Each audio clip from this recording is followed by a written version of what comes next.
Hello guys, it's your boy Mathew Javier, and for today's video, we're going to make a chapter 2 tutorial. I'm Mathew Javier, a student of Batangas State University, taking BSIT or Bachelor of Science Information Technology.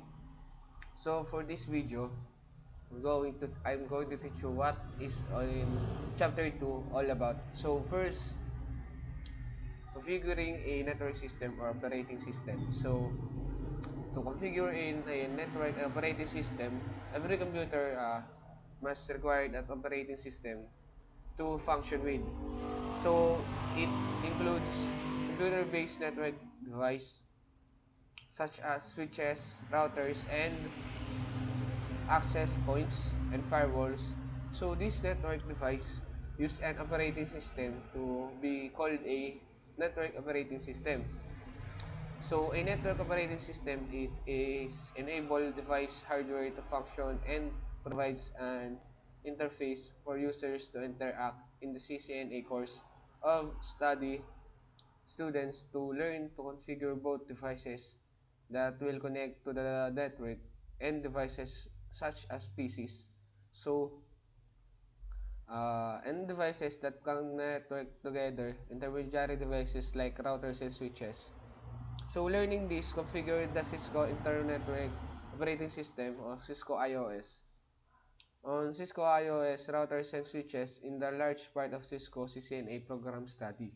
So the Cisco Internet Network Operating System IOS is a generic term for the collection of network operating system used by Cisco networking devices, and iOS is used for the most Cisco devices regardless of the type of size. So the next one we're going to talk about is uh, iOS Bootcamp.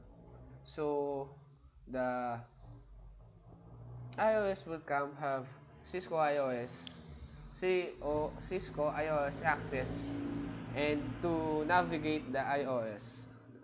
So Cisco iOS is it consists of operating system.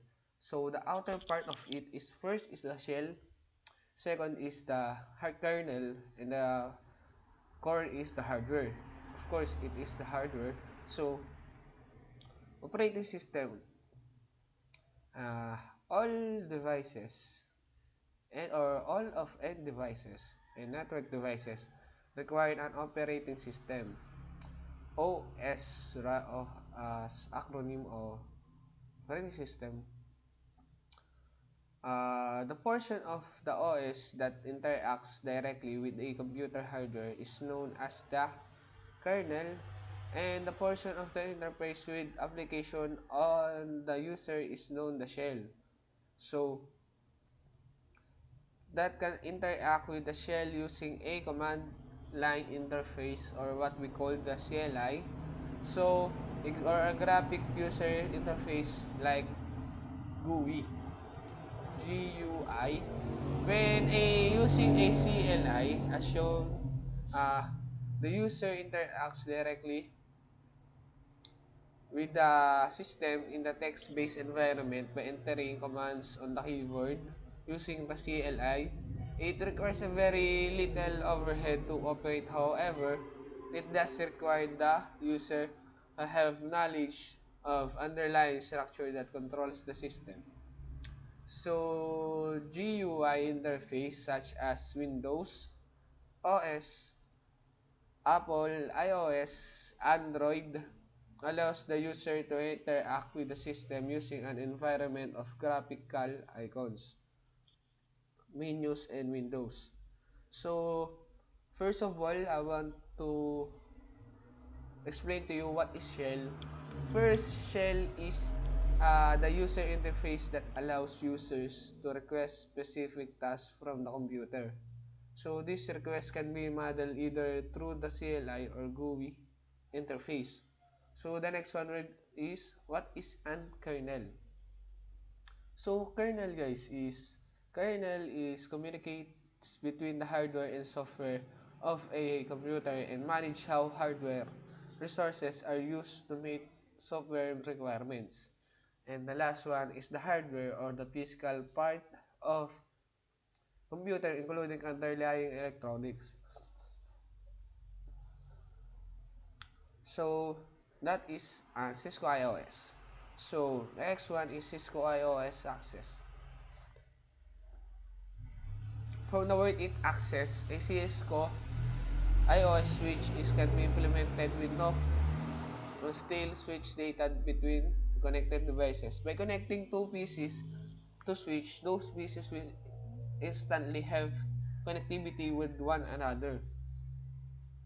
So even though Cisco switch function immediately, consider initial settings are recommended in practice. There are several ways to access the CLI environment and configure the device. The common methods are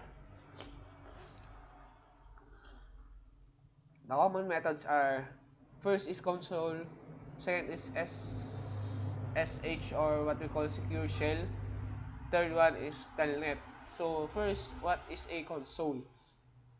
There is a physical management port that device out of the band access to a device out of band access refers to accessible via a dedicated management channel. The channel that is used for device maintenance purposes only. So SSH is a method to format establishing a secure CLI connection.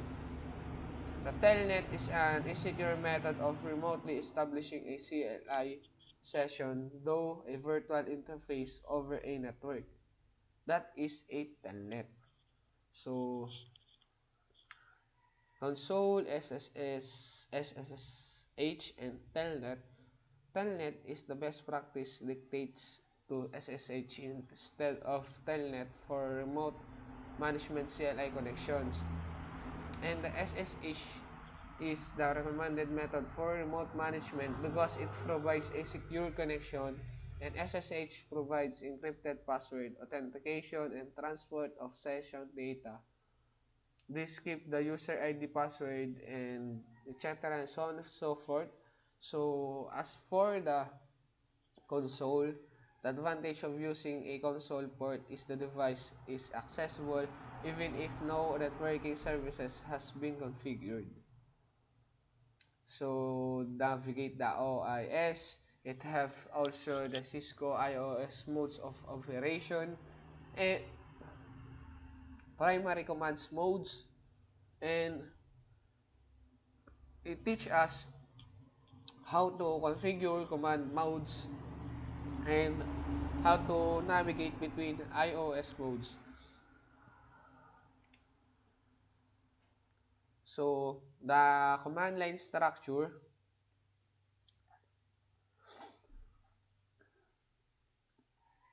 basic iOS command structure. First is switch, show, IP protocols. So first is the keyword, a specific parameter defined in the operating system, and the argument is not predefined a value, a variable defined by the user.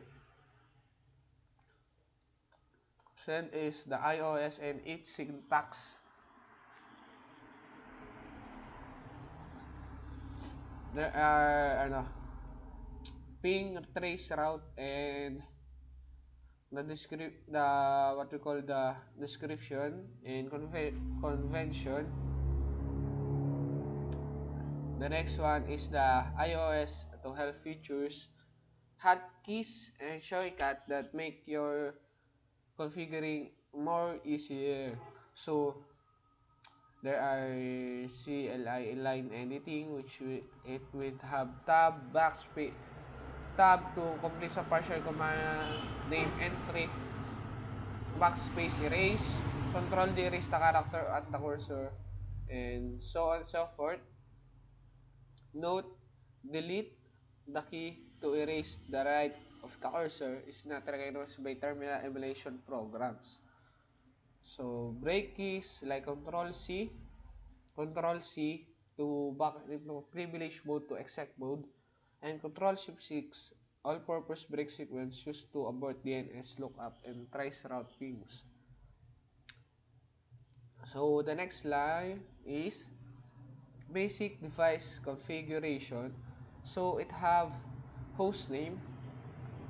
So first of all, why we change the host name? So it is some problems due all of that, because if we don't change the host name, maybe it is difficult to identify which one is we're using, or which one is have been um,